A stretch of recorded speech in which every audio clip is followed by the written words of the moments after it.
profitabilitas di perusahaan manufaktur sektor industri barang konsumsi yang terdaftar BI pada tahun 2020-2022.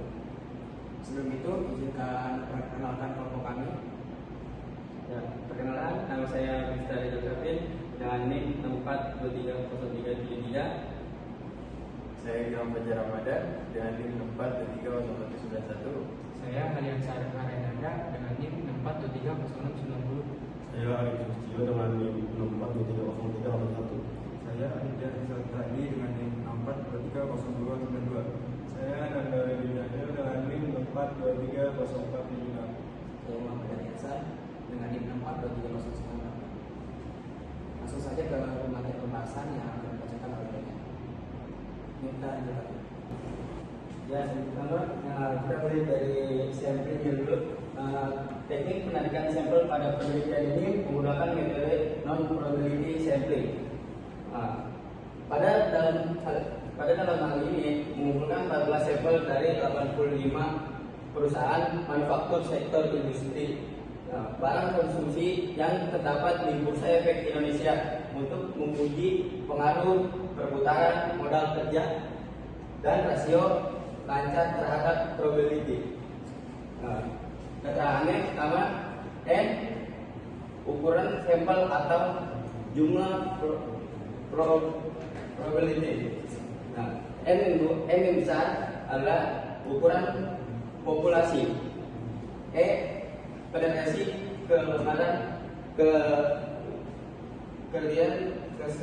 kesalahan pengambilan sampel yang masih bisa ditoleransi. Jumlah sampel penelitian ini dihitung dari N 27 dan E 0,1%. N sama dengan 27 per 1 plus buka kurung 85% buka kurung 0,1%. N sama dengan 27 per 1,27. N sama dengan 14,594. Uji normalitas.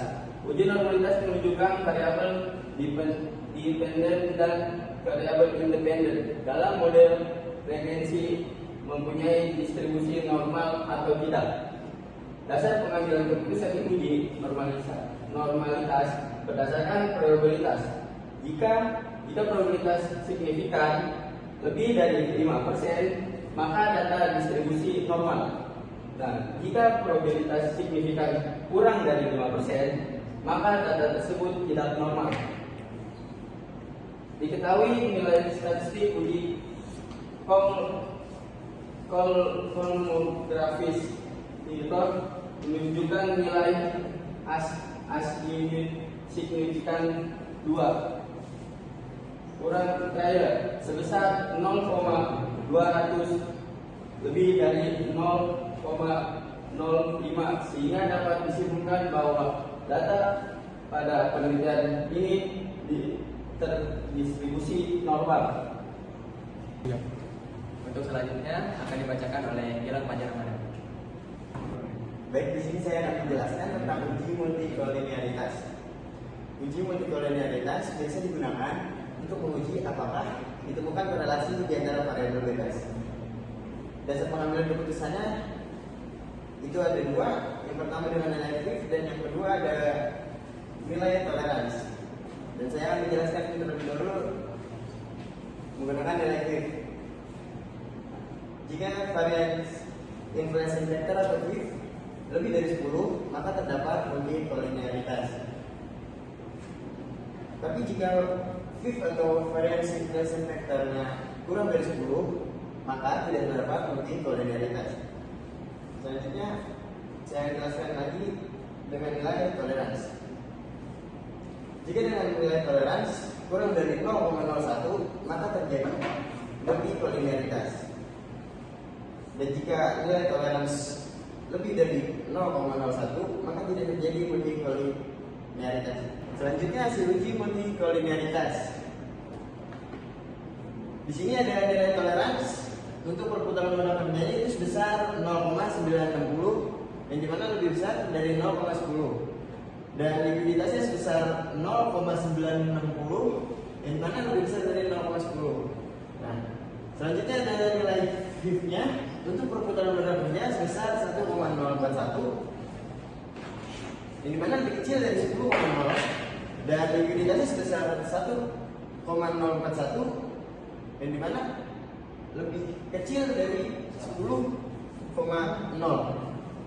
Nah, maka dapat disimpulkan dari hasil pertimbangan di atas, nilai toleransi dan HIF bahwa variabel perputaran modal kerja atau X1 dan rasio lancar atau X2 pada penelitian ini tidak terjadi gejala multikolinialitas. Untuk materi selanjutnya akan dibacakan oleh Riansyah dan Renanda. Baik, selanjutnya saya akan menjelaskan uji heteroskedastisitas. Dalam model regenerasi harus dipenuhi syarat tidak adanya heteroskedastisitas. Untuk itu perlu dilakukan uji heteroskedastisitas. Uji heteroskedastisitas dapat dilakukan menggunakan uji Glaser. Dasar pengambilan keputusan uji Glaser berdasarkan probabilitas. Yang pertama, jika signifikansi lebih kecil dari 0,05 maka terdapat heteroskedastisitas. Dan yang kedua, jika signifikansi lebih besar dari 0,05 maka tidak terdapat heteroskedastisitas. Dapat pengambilan keputusan uji Glaser menggunakan scatter plot. Yang pertama, jika terdapat pola tertentu pada scatter plot seperti titik-titik yang membentuk pola yang teratur, maka terjadi heteroskedastisitas. Yang kedua, jika tidak terdapat pola yang jelas serta titik-titik menyebar pada scatter plot, maka tidak terjadi heteroskedastisitas. Teks selanjutnya, uji heteroskedastisitas. Diketahui nilai signifikansi untuk variabel X1 perputaran modal kerja sebesar 0,244 dan variabel X2 di likuiditas sebesar 0,217. Keduanya lebih besar dari 0,05 sebagai dasar pengambilan keputusan. Maka dapat disimpulkan bahwa perputaran modal kerja X1 dan rasio lancar X2 pada penelitian ini bebas dari gejala heteroskedastisitas. Selanjutnya, uji heteroskedastisitas dapat dilihat bahwa titik-titik tersebar secara acak dapat tidak membentuk pola tertentu. Maka dapat disimpulkan dengan melihat scatter plot bahwa data pada penelitian ini bebas dari gejala heteroskedastisitas. Untuk selanjutnya akan dibacakan oleh Arif Sulistyo. Baik, saya akan menjelaskan tentang uji autokorelasi. Diketahui nilai D dari Watson sebesar 2104. Diketahui nilai M jumlah sampel sama dengan 42 dan K variabel sama dengan 2. Untuk melihat nilai D dan U dapat dilihat pada tabel dan Watson pada N sama dengan 45 dan K. Diketahui nilai delta sebesar 1427 dan DU sebesar 1606.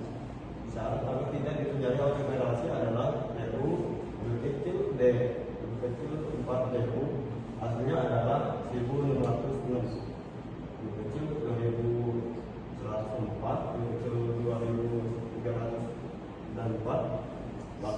Maka dapat disimpulkan bahwa data pada penelitian ini tidak autokorelasi. Untuk selanjutnya akan dijelaskan oleh Aditya Rizal. Oke, selanjutnya saya akan menjelaskan uji hipnosis. Uji hipnosis ada dua, uji T dan uji L. Pertama saya akan menjelaskan uji T. Uji T dilakukan untuk mengetahui apakah variabel X1 dan variabel X2 secara substansial atau sendiri-sendiri memiliki pengaruh terhadap variabel Y. Dasar pengambilan keputusan uji T berdasarkan probabilitas. Jika signifikan kurang dari 0,05, terdapat pengaruh variabel independen terhadap variabel independen. Syarat kedua, jika signifikan lebih dari 0,05, maka tidak terdapat pengaruh variabel independen terhadap variabel independen. Setelah dilakukan pengujian secara individu parsial, dapat diketahui bahwa variabel pemutaran kerja berpengaruh terhadap produktivitas ditunjukkan dengan nilai signifikan 0,02 kurang dari 0,05. Variabel rasio lancar tidak berpengaruh terhadap produktivitas. Hal ini ditunjukkan dengan nilai signifikan sebesar 0,077 lebih dari 0,05. Untuk selanjutnya akan dijelaskan oleh Ananda Arya.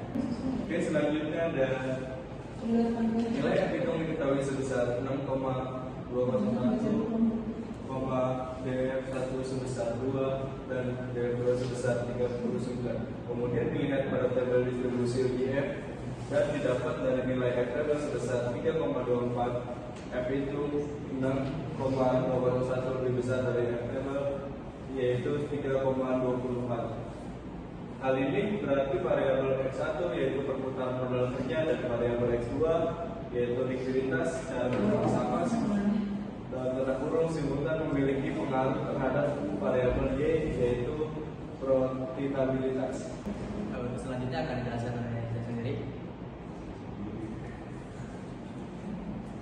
Di sini ada analisis koefisien determinasi.